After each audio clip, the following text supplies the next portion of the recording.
Hi friends, அஸ்ஸலாமு அலைக்கும். எல்லோரும் நல்லா இருக்கீங்களா? நாங்கள் ரொம்பவே நல்லாயிருக்கோம். இன்றைக்கி நம்ம சேனலில் பிரியாணியோட டேஸ்ட்டில் காளான் ரைஸ் தான் செய்ய போகிறோம். முக்கியமாக இந்த சாப்பாட்டுக்கு நான் வந்து நார்மல் ரைஸ் யூஸ் பண்ணலை. என்ன அரிசி யூஸ் பண்ணியிருக்கேன் அப்படின்னு வீடியோவில் சொல்லியிருக்கேன். ஸ்கிப் பண்ணாமல் பாருங்கள். ஃபஸ்ட்டு இதுக்கு தேவையான பொருட்களை பார்த்துடலாம். ஒரு 2 பெரிய வெங்காயம் ஸ்லைஸ் பண்ணி வச்சுருக்கேன். ஒரு 3 பச்சை மிளகாய், கொஞ்சமாக மல்லி புதினா இலை, இஞ்சி பூண்டு பேஸ்ட்டு, அப்புறம் ஒரு 3 போல் தக்காளி, ஒரு லெமன், சின்ன டம்ளரில் ஒரு டம்ளர் தயிர், ஒரு பாக்கெட் காளானா க்ளீன் பண்ணி கட் பண்ணி வச்சுருக்கேன். அப்புறம் அரிசி இதை வந்து நல்லா 2 தடவை கழுவிட்டு ஒரு 1/4 மணி நேரம் போல் ஊற வச்சிடலாம். இப்போ வந்து நம்ம இந்த சாதத்தை வந்து குக்கரில் தான் செய்ய போகிறோம். ஸோ ஸ்டவ் ஆன் பண்ணி குக்கர் நல்லா ஹீட் பண்ணிக்கோங்க. ஆயில் சேர்த்துக்கோங்க. ஒரு 4 டேபிள் ஸ்பூன் போல் ஆயில் சேர்த்துருக்கேன். இது கூடவே நம்ம தாளிக்கிறதுக்கு ஒரு 2 3 பட்டை, 2 கிராம்பு, ஏலக்காய், அப்புறம் கண்டிப்பாக வந்து பிரிஞ்சி இலையும் நம்ம ஒரு 1/2 டீஸ்பூன் போல் சோம்பு கண்டிப்பாக சேர்த்துக்கணும். இந்த மாதிரி தக்காளி சாதம், இந்த மாதிரி வெரைட்டி சாதமெல்லாம் செய்யும்போது சோம்பு சேர்த்துக்கோங்க, நல்ல ஃப்ளேவராக இருக்கும். இப்போ அது எல்லாமே பொரிஞ்ச உடனே நம்ம வந்து கட் பண்ணி வச்சுருக்கிற வெங்காயத்தை உள்ளே சேர்த்திடலாம். வெங்காயத்தை வந்து நம்ம வதக்கி விட்டுக்கலாம். நான் வந்து 1/2 கிலோ தான் செய்கிறேன். ஸோ வந்து 2 வெங்காயத்தை தான் நான் ஸ்லைஸ் பண்ணி எடுத்திருக்கேன். 1/2 கிலோவுக்கு இந்த அளவு உங்களுக்கு கரெக்டாக இருக்கும்.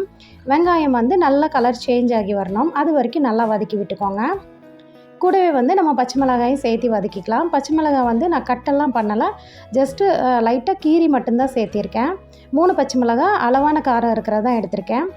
பாருங்கள், வெங்காயம் இந்த அளவுக்கு நல்லா வதங்கிருச்சு. இந்த அளவுக்கு வதங்கினோடனே நம்ம மற்ற பொருட்களை எல்லாம் சேர்க்க ஆரம்பிச்சிடலாம். ஒரு 2 டேபிள் ஸ்பூன் போல் மட்டும் இஞ்சி பூண்டு பேஸ்ட்டு சேர்த்துக்கிறேன். இது வந்து உங்களுக்கு 1/2 கிலோவுக்கு கரெக்டாக இருக்கும்.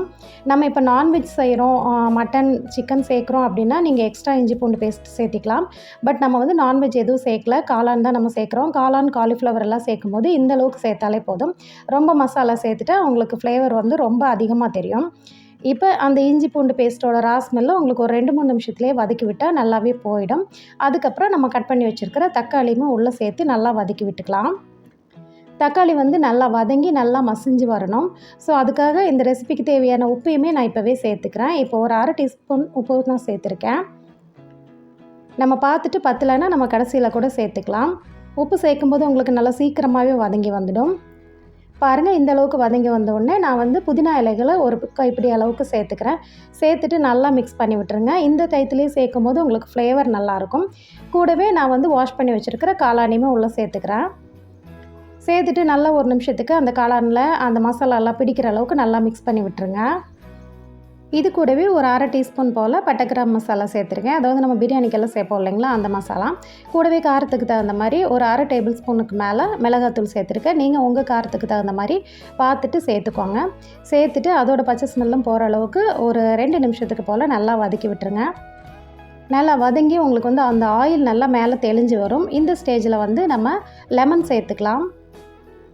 எப்போவுமே 1/2 கிலோ ரைஸ்க்கு வந்து பாதி லெமன் போதும். என்னோடது வந்து லெமன் ரொம்ப சின்ன சைஸாக இருக்கிறனால நான் ஒரு லெமன் ஃபுல்லாகவே நான் சேர்த்துக்கிறேன். நீங்கள் பெரிய சைஸ் எடுத்திங்கன்னா பாதி சேர்த்திங்கன்னா போதும். சேர்த்துட்டு இது கூடவே சின்ன டம்ளரில் தயிர் எடுத்து வச்சுருக்கேன், அதையுமே சேர்த்திக்கிறேன். சேர்த்துட்டு நல்லா மிக்ஸ் பண்ணி விட்டுக்கலாம். இப்போ இது எல்லாம் சேர்த்து ஒரு நிமிஷத்துக்கு சேர்ந்துட்டு நல்லா கொதி வரும். அந்த மசாலாலேருந்து உங்களுக்கு ஆயிலெல்லாம் நல்லா மேலே தெளிஞ்சு வரும். இந்த அளவுக்கு நல்லா வதக்கி விட்டுட்டு இந்த ஸ்டேஜில் நீங்கள் வந்து உப்பு காரம் செக் பண்ணிக்கோங்க.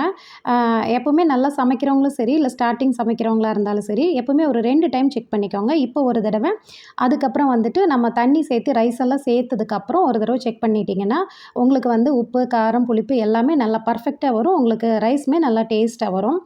இந்த ஸ்டேஜில் நம்ம வந்து தண்ணி சேர்த்துக்கலாம். நான் வந்து 1 கப் அரிசி எடுத்திருக்கேன். ஸோ 1க்கு 1/2 கப் தண்ணி சேர்த்துருக்கேன். இப்போ இதை மூடி போட்டுடலாம், கொதி வரட்டும். நான் என்ன அரிசி எடுத்திருக்கேன்னா ஜீரக சம்பா குருணை. அதாவது இது வந்து ரேட் உங்களுக்கு ரொம்ப கம்மியாக இருக்கும். பட் சேம் பிரியாணி அரிசியோட அதே ஃப்ளேவரில் அதே டேஸ்ட் உங்களுக்கு கிடைக்கும்.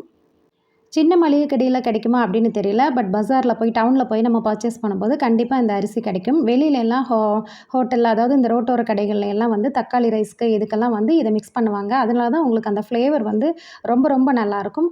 நாங்களும் எங்கள் வீட்டில் அடிக்கடி செய்வோம். ரொம்ப டேஸ்ட்டாக இருக்கும். குயிக்காகவே இது வந்து வெந்து வந்துடும். சேம் சாப்பிடும்போது அவங்களுக்கு அந்த ஃப்ளேவர், அந்த வாசனை வந்து நல்லா பிரியாணியோட டேஸ்ட்டில் இருக்கும். பிரியாணி செய்கிறீங்களா அப்படின்னு தான் கேட்பாங்க. இப்போ வந்து பார்த்திங்கன்னா தண்ணி கொதிக்க ஆரம்பித்த உடனே நம்ம அரிசியை உள்ளே சேர்த்திடலாம். நான் வந்து ஒரு 1/4 மணி நேரம் ஊற வச்சுருக்கேன். 1க்கு 1/2 தண்ணி சேர்த்துருக்கேன். இப்போ இந்த ஸ்டேஜில் இன்னொரு தடவை உப்பு, காரம் எல்லாத்தையுமே நம்ம செக் பண்ணிக்கலாம். உப்பு, காரம் வந்து எப்போவுமே கொஞ்சம் தூக்கலாக இருக்கணும். அப்போ தான் நல்லாயிருக்கும். ஃபைனலாக இது கூட ஒரு டேபிள் ஸ்பூன் போல் நெய் மட்டும் சேர்த்துக்கிறேன். நம்ம பிரியாணியாக இருந்தால் நிறைய சேர்ப்போம். இதுக்கு அந்த அளவுக்கு சேர்க்க வேண்டியதில்ல. சேர்த்துட்டு குக்கர் மூடி போட்டு க்ளோஸ் பண்ணிவிடுங்க. மேலே வந்து விசிலுமே போட்டுருங்க. ஃப்ளேமை வந்து நல்லா லோ பண்ணிவிடுங்க. லோ பண்ணிவிட்டு கரெக்டாக ஒரு 10 நிமிஷம் வச்சுட்டு ஸ்டவ் ஆஃப் பண்ணிவிடுங்க.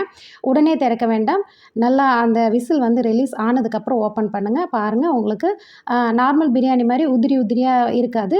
கொஞ்சம் சாஃப்டாக இருக்கும். பட் டேஸ்ட் வந்து ரொம்ப ரொம்ப நல்லாயிருக்கும். இது கூட தயிர் பச்சடி, சைட் டிஷ் என்ன வேணாலும் நம்ம சாப்பிட்லாம். பட் கண்டிப்பா இது வந்து நம்ம வீட்ல பிரியாணி செஞ்ச மாரி அதே ஃப்ளேவர்ல இருக்கும். தக்காளி சாப்பாடு இந்த மாரி வெரைட்டி ரைஸ்க்கெல்லாம் கண்டிப்பா ட்ரை பண்ணி பாருங்க. இந்த ரெசிபி உங்களுக்கு பிடிச்சிருக்கும்னு நெனைக்கிறேன். இந்த ரெசிபி பிடிச்சிருந்தா நீங்களும் ட்ரை பண்ணி பாருங்க. நம்ம சேனல இப்ப தான் ஃபர்ஸ்ட் டைமா நீங்க பார்க்குறீங்க அப்படின்னா, நம்ம சேனல் ஆஹா வேர்ல்டு சப்ஸ்கிரைப் பண்ணிக்கோங்க. நெக்ஸ்ட் ஒரு ஈஸியான டேஸ்டியான ரெசிபியோட எல்லாரையுமே மீட் பண்றேன். தேங்க்ஸ் ஃபார் வாட்சிங்.